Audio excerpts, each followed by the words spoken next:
इंसान जब तक अपने अंतःकरण को पाक पवित्र नहीं करता, मालिक की तमाम खुशियां उसके अंदर नहीं ठहरती।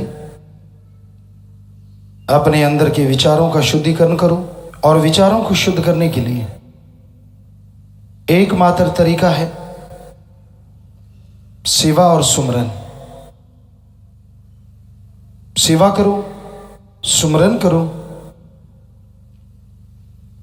तो विचार जो बुरे चलते हैं, नेगेटिव हैं, वो रुक जाएंगे। सेवा सुमरन से ऐसा आत्मविश्वास आएगा कि आपका ध्यान मालिक की याद में लगने लगेगा। आप आत्मविश्वास से परिपूर्ण होंगे और कोई भी कार्य अच्छा नहीं करते हैं उसमें झिझक नहीं आएगी। आप हिम्मत से आगे बढ़ते जाएंगे। नेगेटिव थिंकिंग खत्म होगी और पॉजिटिव थिंकिंग बढ़ती जाएगी। वचन सुन के अमल करने से जन्मों जन्मों के पाप कर्म करते हैं। वचन सुन के अमल करने से इस जन्म के गम, दुख, दर्द, चिंताएं, परेशानियां दूर हो जाया करती हैं। तो आप संतों के वचन सुनो और अमल करो। और संत क्या कहते हैं? ईश्वर के नाम का जाप करो। ईश्वर की बनाई सृष्टि से बेगर्ज निस्वार्थ भावना से प्यार करो। कभी भी किसी भी जीव का दिल ना दुखाओ, किसी पे टोंट ना कसो, जात पात का किसी की बेइज्जती ना करो, कड़वा ना बोलो। ऐसा करने वाले के सामने अगर कोई भक्तजन चुप रह जाता है और कह देता है कि मालिक तू जाने तेरा काम, तो फिर ऐसा करने वालों को लेने के देने पड़ जाते हैं।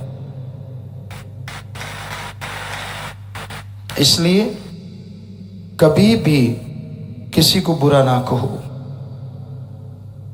सब अपने अपने कर्मों की खाते हैं। जैसे कर्म आप करेंगे वैसा फल आपको भोगना होगा। बुरे कर्म करते हो तो आने वाला समय आपके लिए बुरा होगा। बबुल के पेड़ बोने से उस पे आम नहीं लगा करते, सूलें निकलती हैं, कांटे आते हैं। और आग की जो अंबियां होती हैं, आग बो दो और सोचो कि आम खा लेंगे तो वो जहरीले होते हैं। सो कहने का मतलब, जैसे कर्म करोगे इस जन्म में आने वाले समय में आपको भोगने होंगे और आगे आत्मा को दरगाह में हिसाब किताब चुकाना होगा। इसलिए अच्छे कर्म करने सीखो। अरे जिंदगी मिली है, कहीं यूं ही ना गुजर जाए।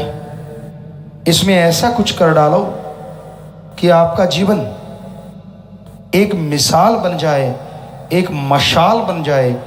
आने वाली पीढ़ियां उस रोशनी में रास्ता देख के चलें और आपके नाम को दोनों जहां में आप अमर कर जाएं। वरना पशुओं की तरह आए, खाया पिया, बच्चे पैदा किए, घर बनाया, ऐशो आराम किया, चलो जी चलते बने।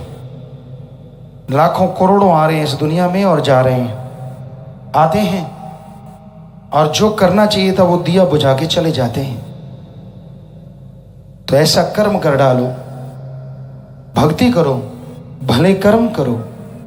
आज समाज में माना कि लोग स्वार्थी हैं, गर्ज को ही सलाम है। हमने तो 100% आजमाया है। गर्ज है तो अपने अपने रहते हैं और गर्ज नहीं, अपने पराये हो जाते हैं। आप मानो चाहे ना मानो, हम आपको गारंटी देते हैं ऐसा होते हम रोजाना ही देखते हैं। गर्ज सभी को होती है माँ से। आप जरा ध्यान दे के देखो, जब आप नन्हे से थे, हम सब लोग छोटे, तो आदमी जब छोटा सा होता है, माँ से फीड लेने की, दूध लेने की कितनी गरज होती है। चिल्लाता है, माँ आके दूध देती है। पेशाब कर देता है, माँ कपड़ा बदल देती है। बीच में टॉयलेट कर देता है, पोटी कर देता है, माँ आके साफ कर देती है।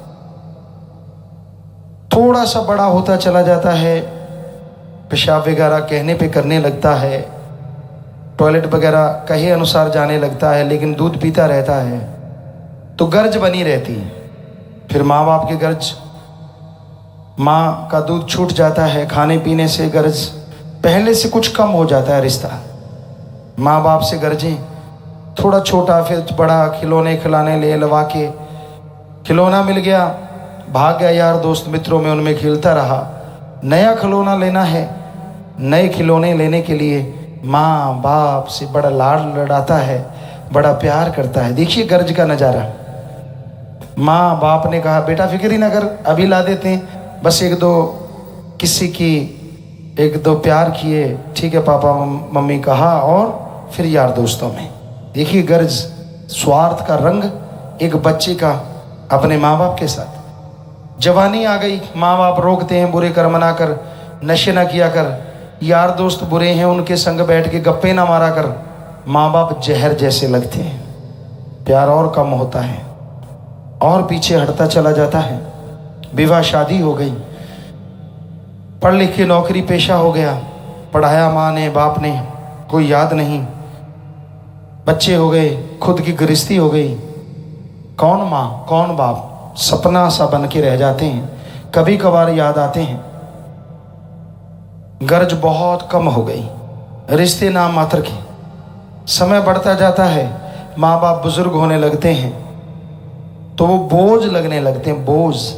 अगर वो कमाते नहीं, उनके नाम जमीन जायदाद नहीं, तो बड़ा बेटा कहता है छोटे के पास जा, छोटा कहता है छोटे के पास, मेरी तो गृहस्थी बहुत बड़ी है, इत्यादि इत्यादि इत्यादि। तो ये संसार मतलब का है। किसी का बाप नौकरी पेशा है, उसकी राज पहुंच है, तो बच्चे बड़ा सत्कार करते हैं, इज्जत करते हैं। करते तब हैं जब काम लेना होता है, वैसे तो यार दोस्तों में मशगूल रहते। तो ये देश काल का देश, काल की नगरी, स्वार्थ का युग, गर्ज का युग। यहाँ प्यार ही तब जताएंगे जब कुछ लेना हो। वैसे चाहे कभी भी किसी ने ढंग से अपने माँ बाप को बुलाया ना हो, पर जब कुछ लेना हो तो बड़े प्यार से, बड़ा अदब से बुलाते हैं, प्यार करते हैं। और यूँ लगता है यार इतने अच्छे बच्चे, इतने प्यारे बच्चे हैं, माँ बाप से इतना प्यार करते हैं, और जैसे काम निकल गया तू कौन मैं कौन। ये है कलयुग। तो ऐसे में एक ऐसा है जो कभी भी आपको नहीं छोड़ेगा, कभी भी आपको दुत्कारेगा नहीं, और वो है अल्लाह वाहिगुरु सतगुरु मौला राम। उससे आप प्यार करेंगे, बेगर्ज मोहब्बत, चाहे आप कुछ मांगते भी रहेंगे तो भी वो आपसे मुंह नहीं चुराएगा। हर समय माँ तो बच्चा बड़ा हो जाता है छोड़ देती है कि बड़ा हो गया अपने आप काम करे, पर एक गुरु, एक मालिक के लिए बच्चा कभी बड़ा होता ही नहीं। पता नहीं दुनिया की दलदल में कब फंस जाए, पता नहीं दोमट माटी के इस पानी गिरे हुए संसार में कब फिसल जाए। हमेशा वो उसको अपनी उंगली पकड़ा के रखता है और हर समय दया में रहमत से नवाजता रहता है।